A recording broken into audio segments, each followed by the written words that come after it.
Cardi's Furniture Superstore's Hometown Sports Hero. For more information on how you can nominate someone for this feature, check out WPRI.com. This week it's Hometown Sports Heroes, plural. Rob Garofalo has more. And also, the help that Jamie, Javier, Miss Alves, and Miss Amanda give you guys in the classroom. Hard to believe that kids would actually want to be in school during a part of the summer, but for the kids of Project Goal, that's job number one. Established in 2004, Project Goal tried to create the means of bettering the educational opportunities for 6th, 7th, and 8th graders from Pawtucket, Providence, and Central Falls. And the hook to bring them in was an easy one: soccer. These kids, all they know is soccer, and then school to them was secondary. But as the year has gone by, they have learned that academic is, to us, academic comes first, and then soccer. They wanted to know what ways through soccer that we could help their kids because they weren't staying in school. They were having trouble with their academics. They really were only interested in either hanging out or playing soccer, but school was kind of secondary. So, when we got together, we kind of came up with this idea. Now, the goal of Project Goal is not to help a select group of kids, but as many as they can from wherever they may come from. So you can understand why it's sometimes frustrating that due to their nonprofit status and the donations they need to keep the program going, leaving some kids out is disappointing. We talk about it all the time. We've talked about running what the equivalent of a double session. Do it a Monday, Wednesday, Tuesday, Thursday. It's about money. It's about finding teachers. It's very hard to find teachers. We've got 4 wonderful teachers. It's very hard to find them, and then, they have their own personal commitments and they teach all day. But yeah, we'd like to expand, and we've had interest from other communities. Success on any level is based on results, and there's little doubt Project Goal isn't doing what it was designed for. Thanks to his participation, 13-year-old Miguel Lara from Pawtucket has been accepted to Bishop Hendricken. My brother actually joined it first, and a lot of kids in the area would tell me, "Oh my God, this program's so cool," and I mean, they're willing to do anything. So I asked my father if he could ask Javier, and then I was admitted into the program. Starting around 2 years ago, they started helping the kids get into private schools, and this year I was actually selected to go into the school of Bishop Hendricken, which I'm pleased about, and which was all done by Project Goal. Well, there's one golden rule here at Project Goal, and it's as simple as the day is long. If you don't do the work, you don't get to play. And that rule applies to everybody. These are middle school kids, 6th, 7th, and 8th grade. The last thing they want to do after all day in school is sit around and do homework for an hour and a half, but that's what we do with them. And we all do it as a class, Your class is united, a team, one group. And they do everything they do everything whenever something happens. So, there've been times when we got in trouble, we all get in trouble. 10 minutes, you stay in 10 minutes. With the Cardi's Furniture Superstore's Hometown Sports Heroes, I'm Rob Garofalo, Eyewitness Sports. A group of special soccer players called Goalies received a much-deserved donation today. The players take part in an after-school soccer program that encourages hitting the field only after making the grade. Here's more from Providence. The thing is, I never even imagined doing some things I'm doing today. Miguel Lara is part of a motivated and dedicated group of soccer players involved in a program called Project Goal, an after-school initiative for disadvantaged inner-city youth focused on academics first, then soccer. These kids have skill. They'll embarrass you if you don't go down there and try. I've learned the hard way, so when I go down there, I make sure I bring my boots. And Tuesday was a special day for Project Goal. The organization was chosen by the U.S. Soccer Foundation and the New England Revolution as recipients of the Pass-Back Equipment Donation Program. Whether they can now all wear the same gear or, be able to have cleats or shin guards that maybe they didn't have before, we're hoping that we can make a big difference for these kids, and hopefully I'll be able to see that in person in the next couple of months. Over 2,500 pieces of new and gently used gear was donated to the organization.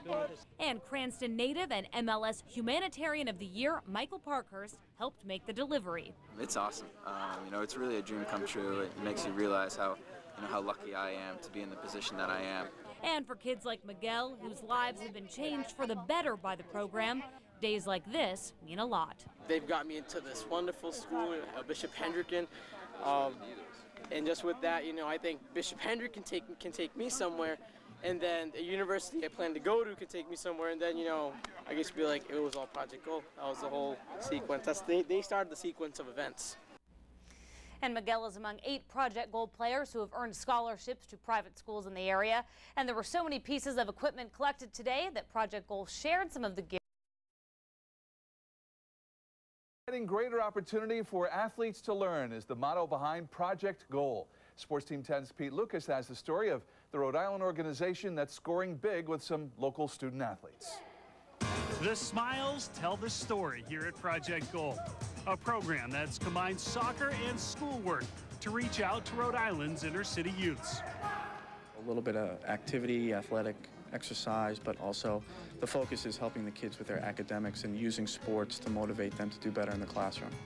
Because I know those struggles that I went through, you know, I want to be able to help these kids change their lifestyles. Twice a week, these kids come together at Nathan Bishop Middle School from neighborhoods in Providence, Pawtucket, and Central Falls. But most aren't far removed from foreign countries, places where it's easier to pick up a soccer ball than a school book. We have some students here who I think come from areas of Africa where there's been no school, and they've never set foot probably inside of a school until they came here. A lot of them are just kind of thrown into the public school system. Some of them have never had any kind of formal education, but the one thing they have in common is a love for the sport of soccer. And that love for the sport proves to be powerful motivation. Everybody's excited to play soccer, so if you do good in the classroom, you have more fun downstairs. We have that opportunity here. Before they get to play soccer, they have to come and show us what they can do, and if they're having problems in school, we help them first. Soccer is definitely the common bond that brings these kids together every week for Project Goal. But what they take away isn't necessarily something they've learned here in the gym. When I go to my class, my homeroom, I raise my hand and tell them what I learned this weekend. Your grades do matter, but not as much as you try, because you have to try in real life. Lessons learned for the classroom and for the game of life. Pete Lucas, Sports Team 10. Thank you, Pete. What a great organization. They really have their priorities in order. They seem really motivated. Yeah, they are. It's nice to see. Thank you, Frank. Gary? Stopping kids from finding trouble. Tonight, an important safety net offering a kick away from problems that all too often lurk on the streets. Eyewitness News reporter Walt Buteau has more on this shot on goal. The goal is academic success through sports. The organizers are a couple of soccer successes helping local kids get a kick out of averting trouble. When it gets to this, it is far too late to help anyone involved. Wait, come on. Project Goal is aimed at netting the trouble before it kicks these young lives. How to play soccer. The players hail from the Third World, Liberia, Colombia, the Dominican Republic. Civil wars and refugee camps are more than just lines in textbooks. They're in 7th, 8th grade now and really no educational background up to this point, and now they're actually in school in this country, and it's a big culture shock. English, still a work in progress for 12-year-olds like Alexander Zane. In class, we should be good and respect. Our rights look like. Some of the kids have very little prior schooling. Given civil war in Liberia, that's not surprising that several of those kids perhaps had been in refugee camps and don't have a lot of formal training. But despite the different languages, and soccer is kind of the main passion that they share. He knows all about having a passion for soccer, as does his former Rhode Island Stingray teammate, Javier Centeno. So I can relate with them. Soccer is the carrot for these kids. The stick is education. Yes, you did. Tutoring inside the classroom leads to soccer goals outside. Eric Lara Grades.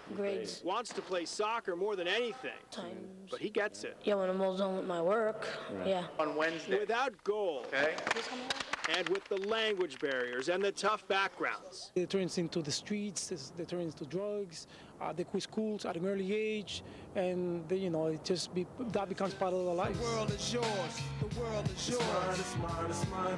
Whose world is this? Keep them realizing that there's other things beyond just what they're doing in their own neighborhoods.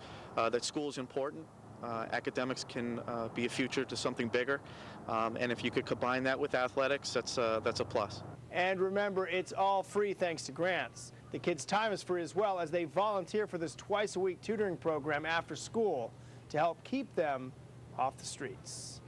In the newsroom, Walt Buteau, Eyewitness News.